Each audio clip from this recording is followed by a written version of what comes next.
New hope ಟಿವಿಯ ಎಲ್ಲ ವೀಕ್ಷಕರಿಗೂ ಕರ್ತನಾದ ಯೇಸು ಕ್ರಿಸ್ತನ ನಾಮದಲ್ಲಿ ವಂದನೆಗಳು. ಶಾಲೋಮ್, ನಿಮಗೆ ಸಮಾಧಾನವಾಗಲಿ. ಈ ನಿರೀಕ್ಷೆಯ ವಾಕ್ಯಗಳು ನಿಮ್ಮ ಜೀವಿತದಲ್ಲಿ ಇರುವ ನಿರಾಶೆಯನ್ನು ದೂರ ಮಾಡಿ ಹೊಸ ನಿರೀಕ್ಷೆಯನ್ನು ತರುವಂಥದ್ದಾಗಿದೆ. ಈ ದಿನ ದೇವರ ವಾಕ್ಯದ ಧ್ಯಾನಕ್ಕಾಗಿರುವಂಥ ವಿಷಯ, ವಾಡಿಕೆಯಂತೆ ದೇವರ ಬಳಿಗೆ ಬನ್ನಿರಿ. ಅದಕ್ಕೆ ಆಧಾರ ವಾಕ್ಯ ಲೂಕನ ಬರೆದ ಸುವಾರ್ತೆ 4ನೇ ಅಧ್ಯಾಯ 16ನೇ ವಚನ. ಹೀಗಿರಲಾಗಿ ಆತನು ತಾನು ಬೆಳೆದ ನಜರೇತಿಗೆ ಬಂದು ತನ್ನ ವಾಡಿಕೆಯ ಪ್ರಕಾರ ಸಬ್ಬತ್ ದಿನದಲ್ಲಿ ಸಭಾಮಂದಿರಕ್ಕೆ ಹೋಗಿ ಓದುವುದಕ್ಕಾಗಿ ಎದ್ದು ನಿಂತನು. ಪ್ರೀತಿಯುಳ್ಳ ದೇವಜನರೇ, ನಮ್ಮ ಕರ್ತನಾದ ಯೇಸು ಕ್ರಿಸ್ತನ ಜೀವನ ಕ್ರಮಬದ್ಧವಾದ ಜೀವನವಾಗಿತ್ತು. ಯೇಸು ಕ್ರಿಸ್ತನು ಯಾವಾಗಲೂ ತಂದೆಯಾದ ದೇವರ ಸಂಗಡ ತಮ್ಮ ಸಮಯವನ್ನು ಕಳೆಯುತ್ತಿದ್ದರು. ಪ್ರಾರ್ಥನೆ ಅವರಿಗೆ ಕೇವಲ ಕಷ್ಟದ ಸಮಯದಲ್ಲಿ ಮಾಡುವ ಕೆಲಸವಾಗಿರಲಿಲ್ಲ, ಅದು ಅವರ ದಿನನಿತ್ಯದ ಜೀವನವಾಗಿತ್ತು. ಲೂಕನ ಬರೆದ ಸುವಾರ್ತೆ 22:39 ವಚನ ಹೇಳುತ್ತದೆ, ಆತನು ಪದ್ಧತಿಯ ಪ್ರಕಾರ ಎಣ್ಣೆ ಮರಗಳ ಗುಡ್ಡಕ್ಕೆ ಹೋದನು. ಅಂದರೆ ಯೇಸು ಸ್ವಾಮಿಯವರು ವಾಡಿಕೆಯಂತೆ ಪ್ರಾರ್ಥಿಸುತ್ತಾ ಇದ್ದರು, ವಾಡಿಕೆಯಂತೆ ದೇವಾಲಯಕ್ಕೆ ಹೋಗುತ್ತಿದ್ದರು, ವಾಡಿಕೆಯಂತೆ ದೇವರ ವಾಕ್ಯವನ್ನು ಓದುತ್ತಿದ್ದರು. ಅದರ ಅರ್ಥ ಏನ್ರಿ? ವಾಡಿಕೆ ಅಂದರೆ ಒಂದು ಕ್ರಮಬದ್ಧವಾಗಿ ದೈನಂದಿನ ಅಥವಾ ದಿನಾಲು. ಪ್ರೀತಿಯುಳ್ಳ ದೇವ ಜನರೇ, ಇವತ್ತು ದೇವರು ನಮಗೆ ಹೇಳುವುದು, ಆ ಸಂದರ್ಭ ಬಂದಾಗ ಮಾತ್ರ ಹುಡುಕಬೇಡ್ರಿ, ಕಷ್ಟ ಬಂದಾಗ ಮಾತ್ರ ನನ್ನನ್ನು ಹುಡುಕಬೇಡ್ರಿ, ಪ್ರತಿದಿನ ನನ್ನನ್ನು ಹುಡುಕಿರಿ. ನೋಡ್ರಿ, ನಾವು ಪ್ರತಿದಿನ ಊಟ ಮಾಡ್ತೇವೆ, ಕೆಲಸಕ್ಕೆ ಹೋಗ್ತೇವೆ, ವಿಶ್ರಾಂತಿಯನ್ನು ತೆಗೆದುಕೊಳ್ತೇವೆ. ಅದೇ ವಿಧದಲ್ಲಿ ನಮ್ಮ ಆತ್ಮೀಕ ಜೀವನಕ್ಕೆ ಆಹಾರ ಬೇಕು. ಆ ಆಹಾರ ಯಾವುದು? ಆ ಆಹಾರ ಯಾವುದು ಅಂತ ಹೇಳಿದ್ರೆ ಪ್ರಾರ್ಥನೆ, ದೇವರ ವಾಕ್ಯ ಧ್ಯಾನಿಸುವಂಥದ್ದು. ಪ್ರಾರ್ಥನೆ ಇಲ್ಲದ ಒಂದು ಜೀವನ ನಿಧಾನವಾಗಿ ಅದು ಕತ್ತಲಾಗುತ್ತದೆ. ದೇವರ ಸನ್ನಿಧಿಯಲ್ಲಿ ಪ್ರತಿದಿನ ಇರುವ ವ್ಯಕ್ತಿ ಆತ್ಮಿಕವಾಗಿ ಬಲಗೊಳ್ಳುತ್ತಾನೆ.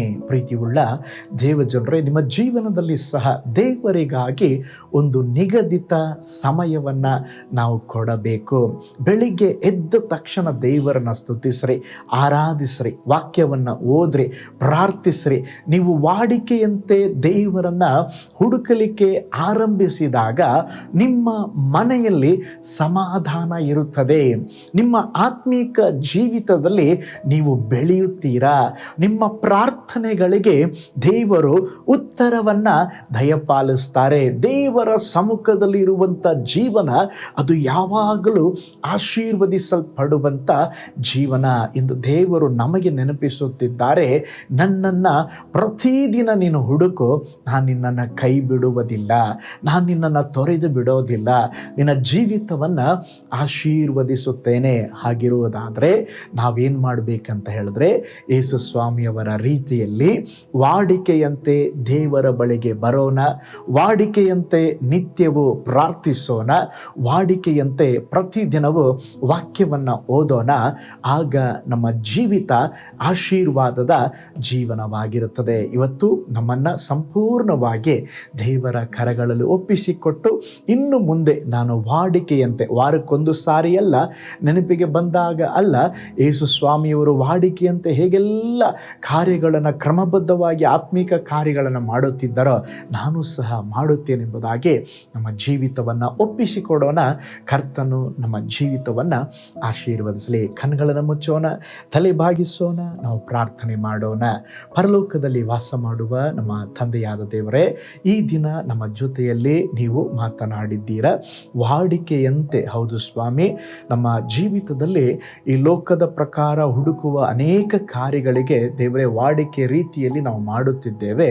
ಆತ್ಮೀಕ ವಿಷಯ ಬರುವಾಗ ಅದರಲ್ಲಿ ದೇವರೇ ನಮಗೆ ಒಂದು ಕ್ರಮಬದ್ಧವಾದ ಜೀವಿತ ಇಲ್ಲ. ನಮ್ಮನ್ನು ಕ್ಷಮಿಸ್ರಿ, ನಮ್ಮನ್ನು ಸರಿಪಡಿಸ್ರಿ. ಕರ್ತನೇ, ನಾವು ಪ್ರತಿದಿನಾಲೂ ನಿಮ್ಮನ್ನು ಹುಡುಕಬೇಕು, ಪ್ರತಿ ದಿವಸ ಪ್ರಾರ್ಥಿಸಬೇಕು, ನಿಮ್ಮ ವಚನಗಳನ್ನು ನಾವು ಧ್ಯಾನಿಸಬೇಕು. ದೇವರೇ, ವಾಡಿಕೆಯಂತೆ ನೀವು ಹೇಗೆ ಲೋಕದಲ್ಲಿ ನಮಗೆ ಮಾದರಿಯನ್ನು ತೋರಿಸಿದ್ದೀರೋ ಹಾಗೆಯೇ ನಾವು ಸಹ ಜೀವಿಸಲಿಕ್ಕೆ ನಮಗೆ ಕೃಪೆಯನ್ನು ಅನುಗ್ರಹಿಸಿರಿ. ಕರ್ತನೆ, ಈ ವಾಕ್ಯ ಭಾಗಗಳನ್ನು ನೋಡುತ್ತಿರುವ, ವೀಕ್ಷಿಸುತ್ತಿರುವ ಪ್ರತಿಯೊಬ್ಬರನ್ನು ಆಶೀರ್ವಾದ ಮಾಡಿರಿ, ನಿಮ್ಮ ಕೃಪೆಯಿಂದ ತುಂಬಿಸ್ರಿ, ಅದ್ಭುತವನ್ನು ಮಾಡಿರಿ. ನಮ್ಮ ಪ್ರಾರ್ಥನೆ ಕೇಳಿದ ಪ್ರೀತಿಗಾಗಿ ಸ್ತೋತ್ರ, ಯೇಸುವಿನ ಹೆಸರಿನಲ್ಲಿ ತಂದೆಯೇ, ಆಮೇನ್. Price the lord. ಕರ್ತನು ನಿಮ್ಮನ್ನು ಆಶೀರ್ವಾದ ಮಾಡಲಿ. ಈ ದಿನ ದೇವರ ವಚನವನ್ನು ನಾವು ಧ್ಯಾನಿಸಿದ ಹಾಗೆ ವಾಡಿಕೆಯಂತೆ ನಾವು ಕರ್ತನನ್ನು ಹುಡುಕುವವರಾಗಿರೋಣ. ದೇವರು ನಿಮ್ಮ ಜೀವಿತದಲ್ಲಿ ಒಂದು ದೊಡ್ಡ ಕಾರ್ಯಗಳನ್ನು ಮಾಡಲಿಕ್ಕಿದ್ದಾರೆ. God bless you.